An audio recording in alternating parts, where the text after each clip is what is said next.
Alright, here we go. Choose whole and healthy carbs. Nutritionists suggest you get at least 55% of your total calories from carbs.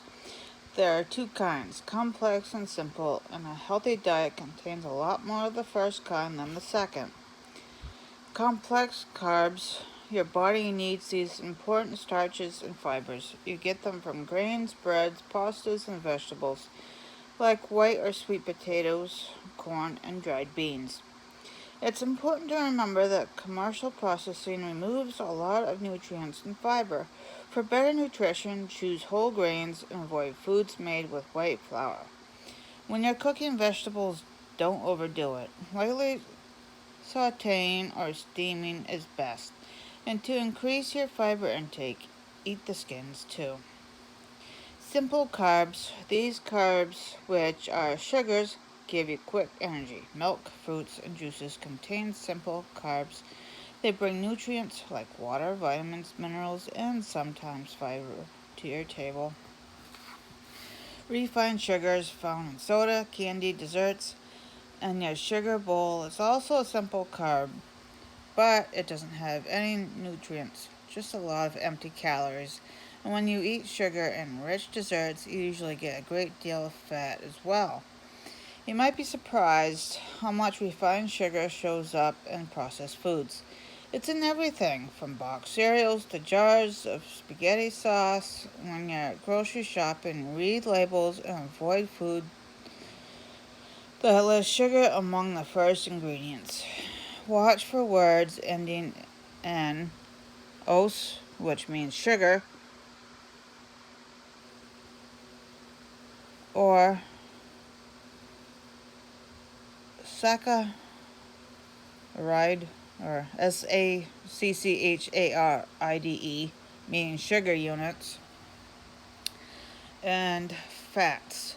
Your body needs fats to stay healthy. They provide the raw material for making hormones and bile. Other fats carry the fat-soluble vitamins A, D, E, and K in your bloodstream throughout your body. Although fats add to the enjoyment of eating by making food tender, tasty, and pleasant smelling, eating too much fat contributes to obesity, heart disease, high blood pressure, cancer, diabetes, and other diseases. And while fats contribute to feeling of fullness after a meal, they also stimulate your appetite. That's why you should pay attention to the expert's recommendation to get no more than 30% of your calories from fat.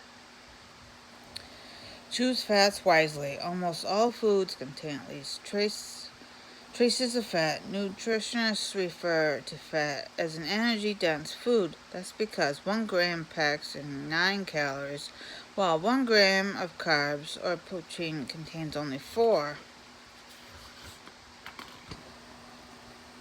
All fats are equal when it comes to calories, but there are big differences in how the three types, saturated, polyunsaturated, and monounsaturated, affect your health. The saturated fats, these fats raise your cholesterol level. Most saturated fats come from animal sources like meat, egg yolks, butter, and cheese. They are also present in coconut oil, and palm oil. You can reduce the amount of saturated fat you eat by choosing low-fat or fat-free dairy products and sticking to lean cuts of meat. Trimming the fat off a pork chop, for example, you can lower the saturated fat from 13 grams to 4 grams. To protect your heart, limit saturated fats to less than 10% of your total calories. The polyunsaturated fats. These fats lower bad LDL cholesterol, but they also lower good ADL cholesterol. A little bit of polyunsaturated fats like safflower oil or sunflower oil in your diet is alright, but don't overdo it.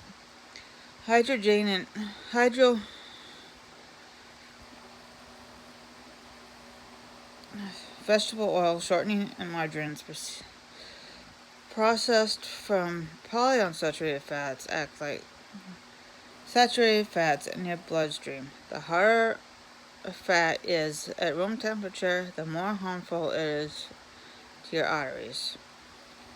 The monounsaturated fats, olive oil, is one of the best sources of the healthiest kind of fat. Monounsaturated fat, numerous tests prove it lowers LDL cholesterol and raises ADL cholesterol. It also helps prevent arthritis, high blood pressure, diabetes, and some cancers. Olive oil beats other oils at helping you feel full longer after a meal and even boost your memory. Canola oil, avocados, and peanuts are also high in monounsaturated fats. Use them to replace some of the unhealthy saturated fats in your diet. Slices of avocado are good substitutes for cheese on a veggie sandwich. Instead of cream cheese, spread a little of natural peanut butter made from 100% peanuts with hydrogenated oils on your bagel. Balance the fatty acids. The omega-3 fatty acids found in Alaskan salmon, albacore tuna, mackerel, and sardines help your blood from becoming too sticky and forming clots, which can cause heart attacks and stroke. Omega-3 also keeps your heart healthy by lowering your bad cholesterol and tricyclic.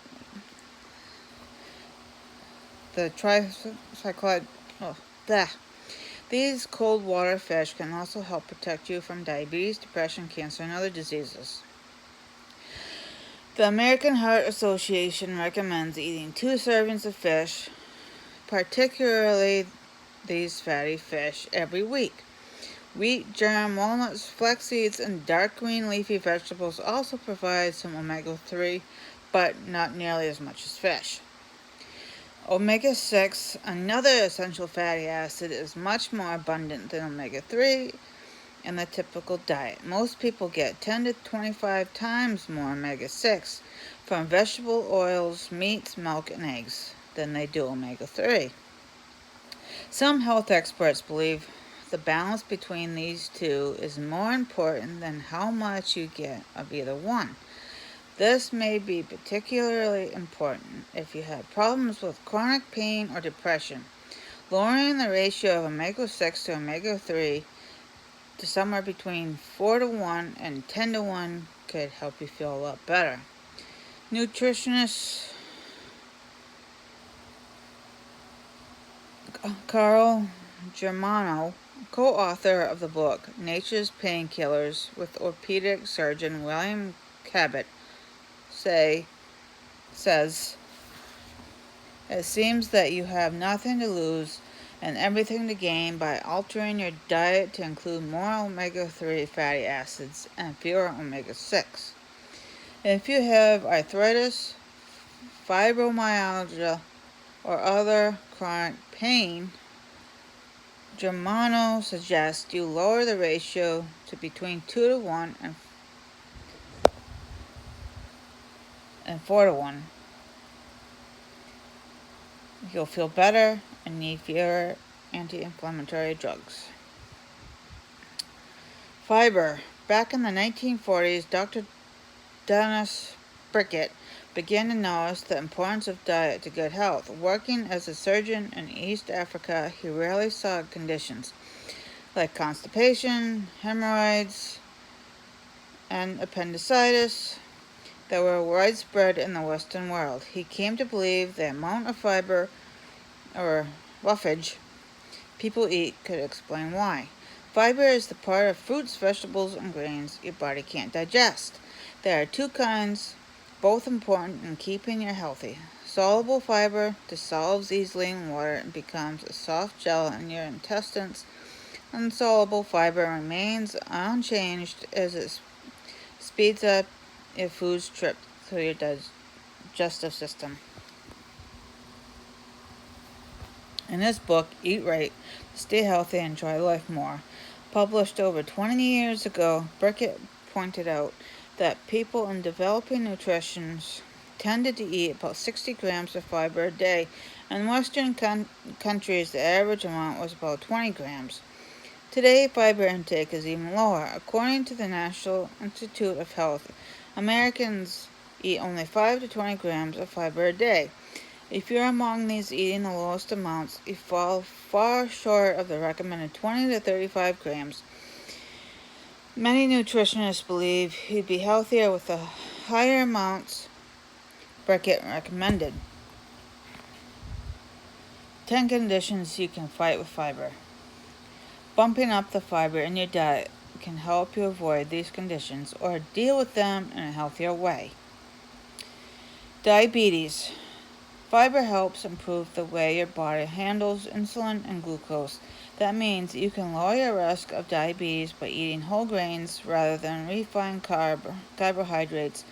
Dark rye bread, whole wheat crackers, multigrain bagels, and bran muffins are good choices. Heart attacks and strokes. The soluble fiber in foods like oatmeal, okra, and oranges helps eliminate much of the cholesterol that can clog your arteries and cause strokes or heart attack. Constipation and hemorrhoids.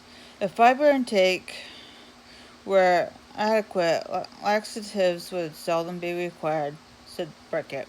Apples, sweet potatoes, barley, and pinto beans provide the roughage.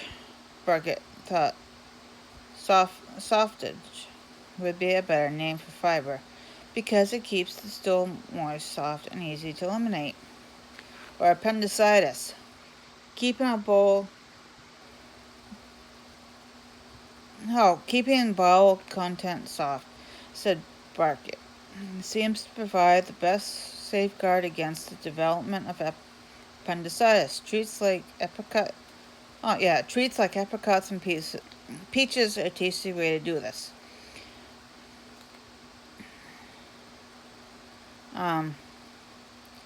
Diverticulosis.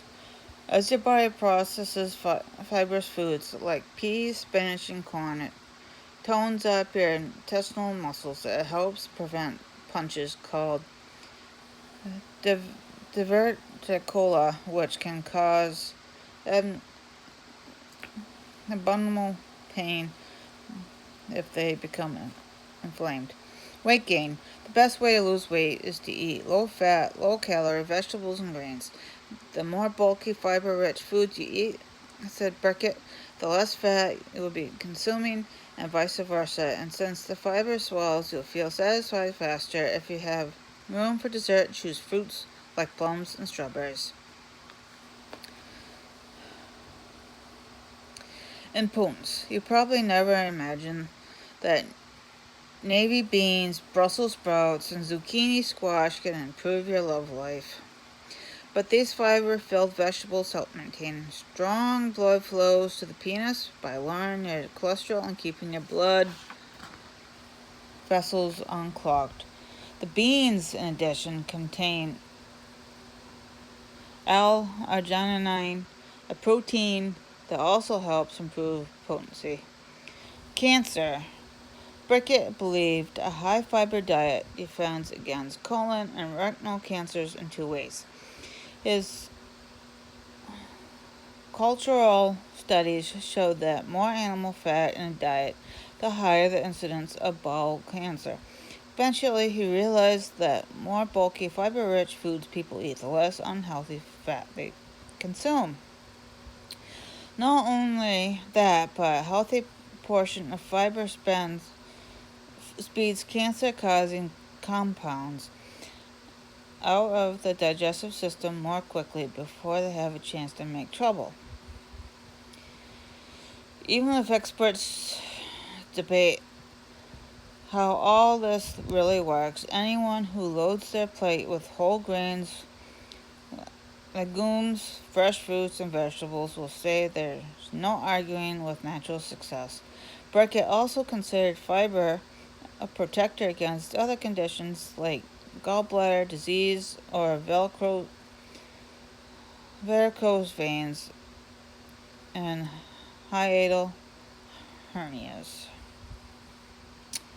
How to fit fiber into your day. Now that you have so much good reasons to eat fiber, consider these ways to get more into your diet, but don't overdo it. Adding too much fiber to your diet too quickly can cause unpleasant side effects like gas, bloating, abdominal cramps, and diarrhea. Your best bet is to add fibrous foods gradually. Start the day with a whole grain cereal. Read food labels to find a cereal that contains at least 5 grams of fiber per serving. Top it off with raisins, sliced bananas, or chopped apples. Eat some vegetables raw. Munch on carrots or celery sticks, and lunch on a crunchy garden salad.